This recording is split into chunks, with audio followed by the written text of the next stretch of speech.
When a silent majority allows their nation to lose its common sense, that nation is lost, and you are allowing them to take your country away from you. Is it common sense to adore at the altar of multiculturalism? Read your world history. Not one nation has survived as a multiculture. It's the uniculture that is your strength. One country, one culture, one language. Is it common sense that 84% of the people want to make English the official language of America, but your majority political party espouses insanity, ignores the people, and says no? Is it common sense that 53 countries, mostly in Africa, have declared English to be their national language, and the party who declares we will unite you says press 2 for Spanish? Is it common sense to adopt your new national religion of diversity when the very word means disunity?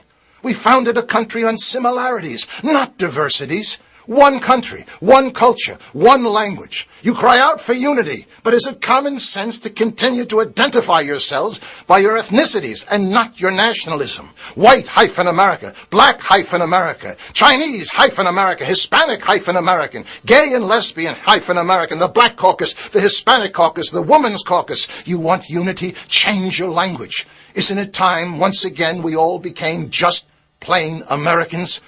Or is that too much common sense? Is it your new common sense now to stand up and cheer when a presidential candidate wants to hand over the health care system to that same government who has run Social Security, Medicare, Medicaid, and 12 other entitlement programs into bankruptcy? A government bureaucracy who can't run a railroad, your airports, secure your borders, or find 15 to 20 million illegal aliens. That same government that allows Islamic women to take their driver's license picture wearing a neck scarf covering their face because it offends their belief. What's next? Allowing the Ku Klux Klan wearing their hoods? Is it common sense to bankrupt the American Treasury? Fighting wars for countries whose silent majority won't fight for themselves? Your debt is now $9.4 trillion.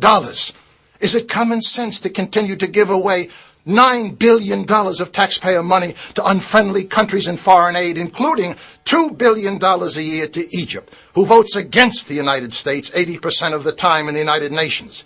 All this while your own inner cities crumble. 40% of your high school graduates can only read or write at a 4th grade level. You have to import people from China and India for your high-tech industry because you haven't got enough smart people in America. And New Orleans and the flood victims of Iowa continue to be forgotten. This is madness. Lay down your misplaced global burden and rebuild America first. You can't support the world while neglecting your own country. Are you unifying the country with common sense when both of your presidential candidates cry out, we must show compassion for the 15 to 20 million invaders from south of your border? But not one word of compassion for the overburdened American taxpayer who is forced to subsidize the invaders by paying over $250 billion of their hard-earned money to establish America as the welfare department of a failed, corrupt foreign country. Are you unifying your country with common sense by sending out your utility bills and your Social Security checks in Spanish? Legal and illegal immigrants have no incentive to learn your unifying language because you make it easy for them not to assimilate. How many of you write in big letters across that bill, English only, please, and send it back? Stop bending over backwards to accommodate every other culture but your own. Is it common sense to allow your activist judges to ignore your history, your culture, your Declaration of Independence, and every other founding document to remove God from public life? And endowed by their creator with certain inalienable rights, their creator, not the ACLU, not the will of the atheist, or the anti-Americans that sit on the Ninth Circuit Court of Appeals in San Francisco. Separation of church and state, yes. Separation of God from public life, never intended by your founding fathers. Is it common sense that the very political party who claims to be the party of the people and shouts, we will bring change, consistently stops all common sense legislation to secure your borders, establish workplace verification, and stop taxpayer money for illegals? They call themselves progressive global thinkers. We had another word for them in 1776. We called them traitors. This happened all once before. 232 years ago, it led to revolution and thousands of dead in the streets. It will happen again unless you take back America now. Join the grassroots movement of the Second American Revolution, not of guns and violence, but pressure, pressure, pressure on your none-representing representatives who created these problems in the first place. This is the most important phone number in your democracy, the Congressional Switchboard. Pick up your phone every day, every hour if need be, and call your representatives and tell them in no uncertain language to listen to the silent majority or else be thrown out on their hindquarters. It's toll-free, and your taxes pay for it. Would you stand by and watch your family perish when you have the power to save them? Of course not. Then why are you doing that to your own country? 1-866-340-9281.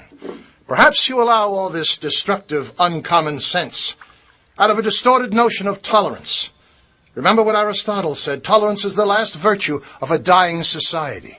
You are tolerating the behavior that is destroying you. This wine was once rich, highly desired and admired, but when you dilute it with enough water, it stops being anything. Take back America now. Choose to be part of the Second American Revolution. Pressure, pressure, pressure. No presidential candidate, no political party can save you now. Only an aroused citizenry will turn this uncommon sense around. And he or she who does nothing now is helping them to destroy America. My name is Thomas Paine, and I approve of this message. I only hope to God you will too.